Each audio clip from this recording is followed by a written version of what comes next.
ये क्लियर ही किया है।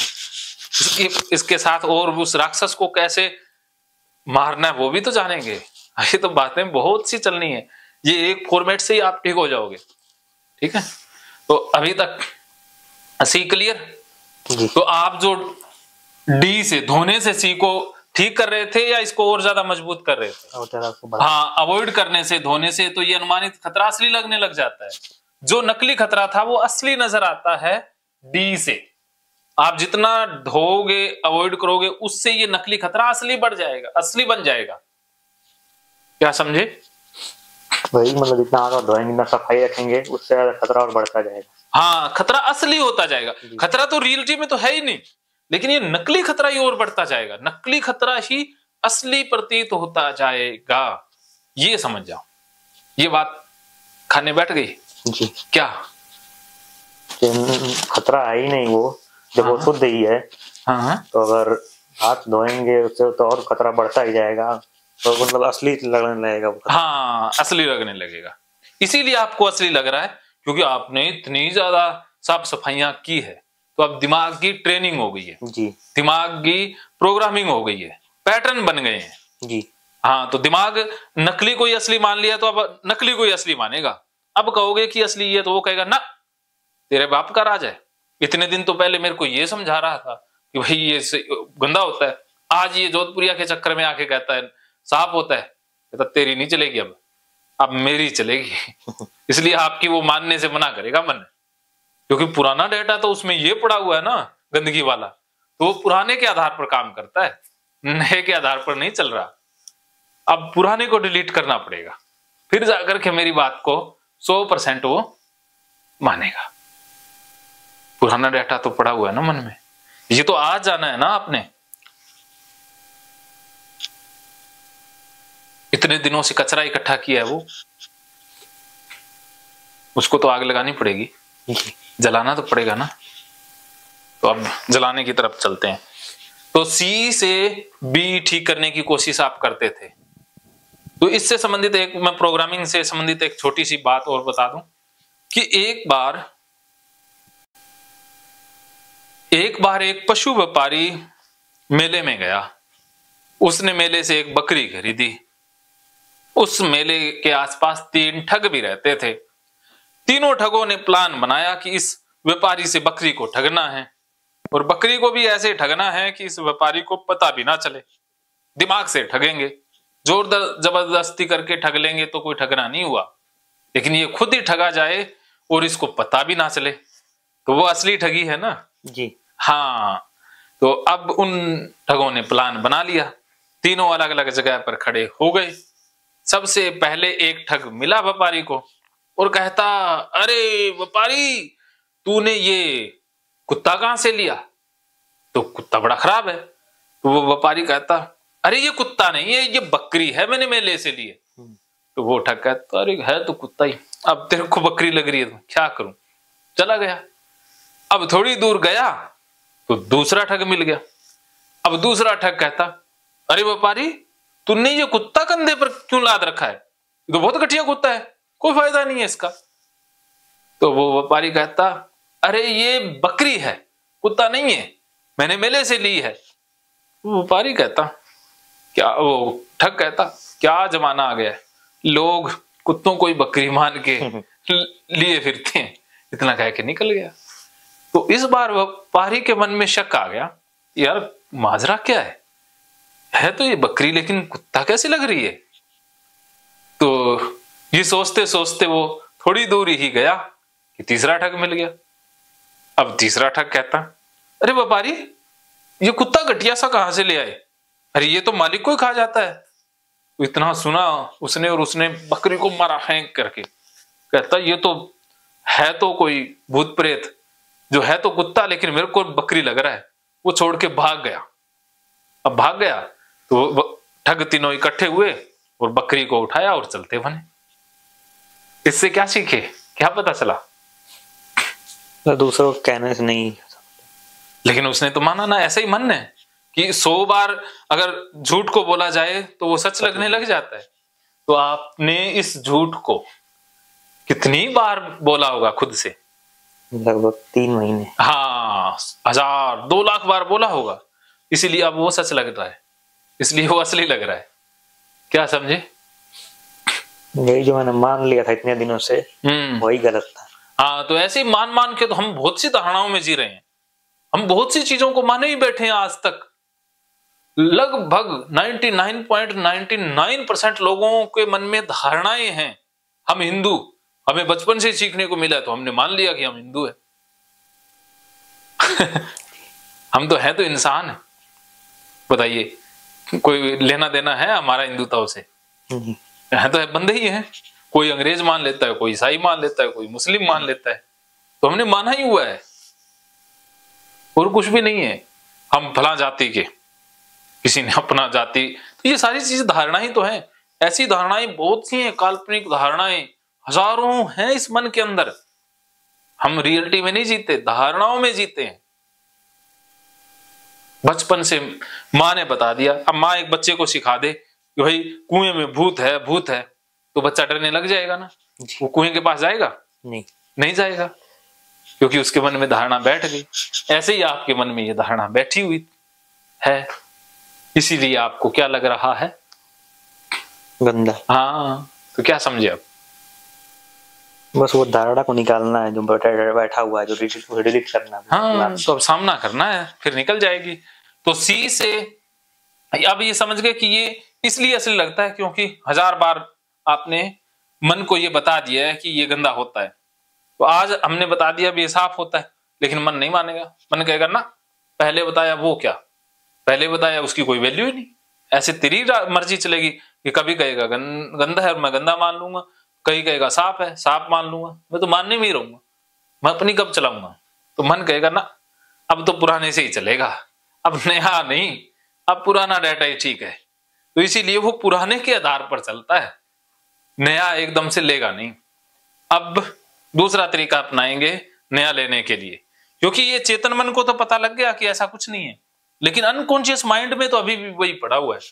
अचेतन मन नहीं माना ना अभी, चेतन मन को तो मान लिया, पता लग गया ना। अब आपको पता लग गया, लेकिन वर्षों पुराना जो डाटा अंदर बैठा हुआ है अचेतन मन में, वो जब तक नहीं डिलीट होगा तब तक ये ऊपर वाले मन की भी नहीं चलने वाली है। क्योंकि जब वॉशरूम में जाते फिर किसी की नहीं चलती, फिर वो वही चलती है जो पुराना डाटा है ना जी। हाँ, तो अब उस पे आते हैं। तो सी आपने अब ये गलती नहीं करनी, डी से सी को ठीक करना ही नहीं, क्योंकि अगर आपने धोने से अवॉइड करने से इसको कम करने की कोशिश की तो और फंस जाओगे। और सी से बी को ठीक नहीं कर सकते। आप ये सोचते थे ना कि जो गंदगी वाला विचार जो फंस गया है ये अब हट जाएगा, सफाई कर ली और बाप अब मैं शुद्ध हूं और अब गंदगी नहीं फैलेगी, ये खतरा हटा तो ये विचार हट जाएगा। ऐसा ही सोचते थे, हट तो जाता था लेकिन फिर से ये रिपीटेड हो जाता, बार बार आता है। तो सी से बी ठीक नहीं होता और बी से ए भी ठीक नहीं होता। आपने यही सोचा था ना कि फिर वॉशरूम में जो खतरा है वो हट जाएगा अगर ये सारा झमेला कर लिया, लेकिन ये खतरा बढ़ जाएगा। फिर वीर्य का विचार आते ही गंदगी लगने लग जाएगी, पेशाब का ख्याल ही बार बार आने लग जाएगा। फिर आप रोक रहे हो पेशाब को, लेकिन मन में पेशाब होना शुरू हो जाएगा। मन हमेशा कहेगा पेशाब आ रहा है पेशाब आ रहा है, मन में विचार फंस जाएगा ना।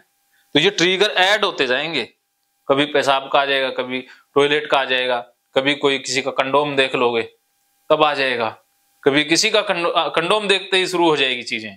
तो ट्रिगर इसमें ऐड हो जाएंगे अगर आपने इस रास्ते से ठीक करने की कोशिश की तो।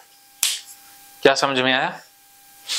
वही कि इसका सॉल्यूशन यही है कि सही करने के लिए जो डाटा भरा हुआ दिमाग में पुराना उसको हटाना होगा दिमाग से। हाँ, तो अब आपने समझ लिया इस दिशा से आप नहीं जाओगे, जो आज तक कर रहे थे वो नहीं करोगे अब जी। अब दिशा बदलनी है हमने, अब ए से डी की तरफ जाना है।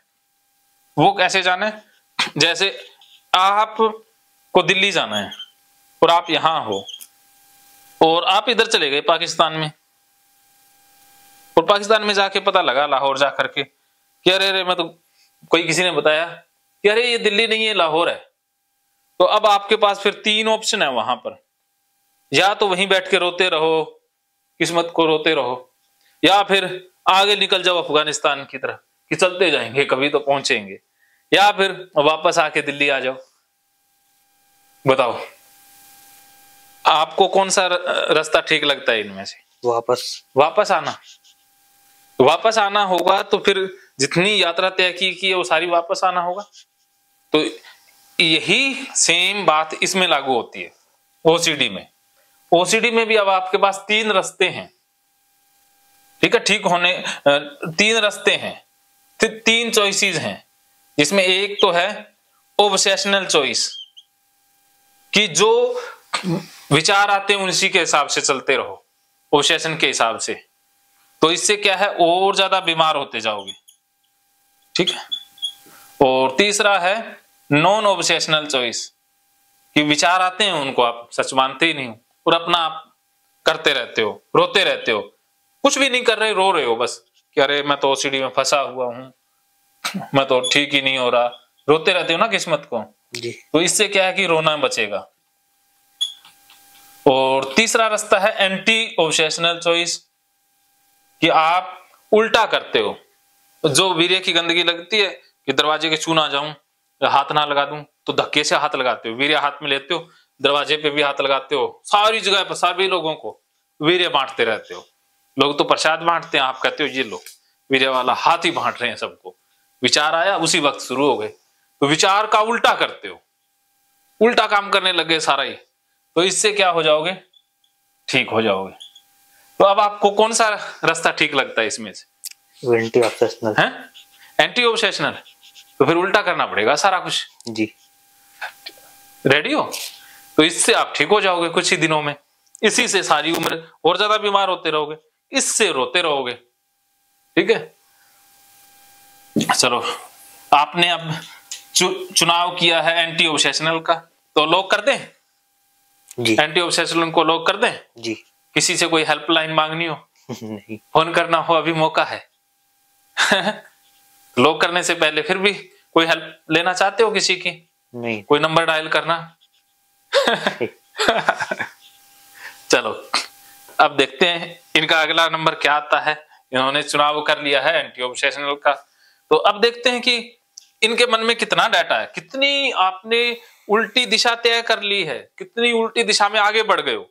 फिर भी वापस आओगे ना, जैसे आपने दिल्ली से कितनी गलत दिशा में दूरी तय कर ली है, वो पहले देखनी होगी ना कि आपने 1000 किलोमीटर तय किया है, 200 किलोमीटर या 2 किलोमीटर, वो देखते हैं पहले भी आपने उल्टा चलना कितना का है।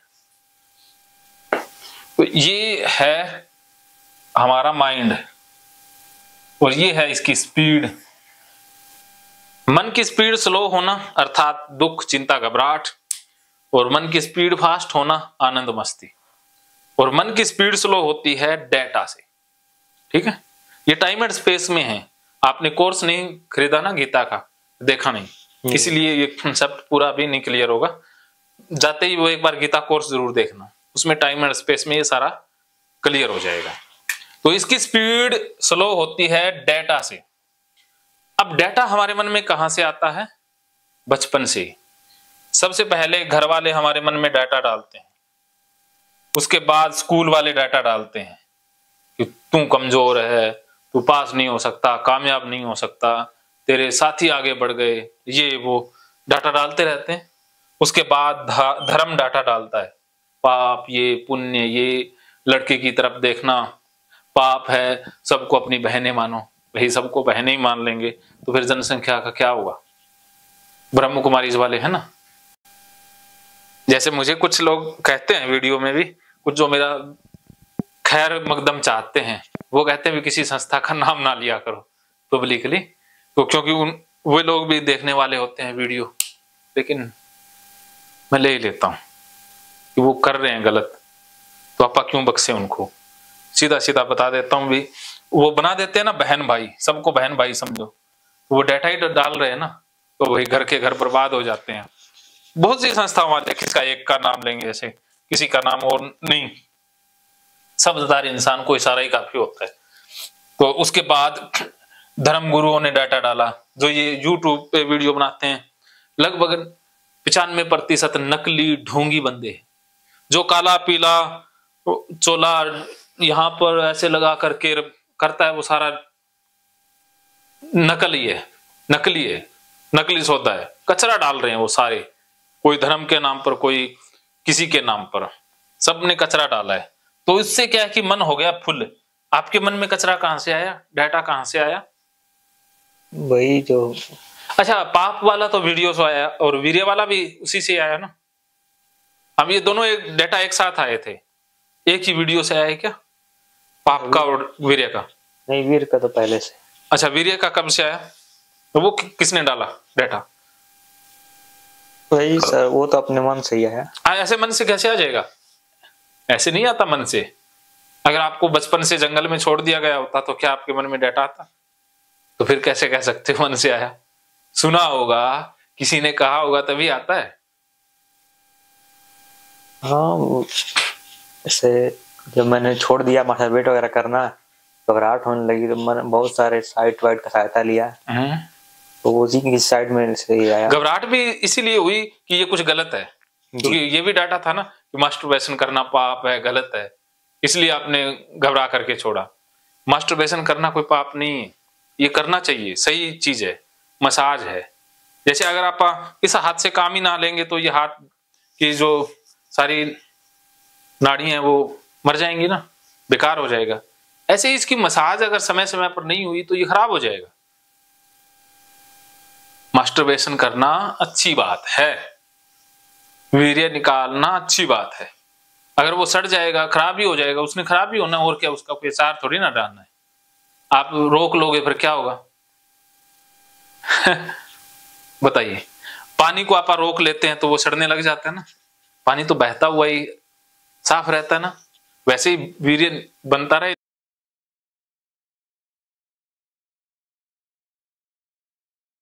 महकेंगे फिर से खुशियों के रंग भगवत गीता थेरेपी कोर्स के संग। इतिहास का पहला ऐप जो गीता के माध्यम से ओसीडी डिप्रेशन का इलाज आसान बनाएगा।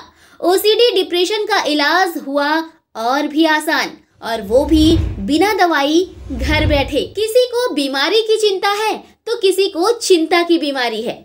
भगवत गीता ने लाखों करोड़ों का जीवन बदला है और आपका भी बदलेगा। गीता थेरेपी कोर्स में आपको मिलेगा सभी 11 प्रकार की ओसीडी का संपूर्ण इलाज, जैसे गंदगी का वहम, बार बार हाथ धोना, बार बार सफाई करना, बार बार लॉक दरवाजा चेक करना व अन्य सामान की चेकिंग बार बार करना, एक ही विचार बार बार आना, नुकसान व मरने मारने का विचार आना, HIV, rabies, cancer, heart attack का विचार आना, IBS और नींद न आने की समस्या का हल गीता कोर्स में मिलेगा।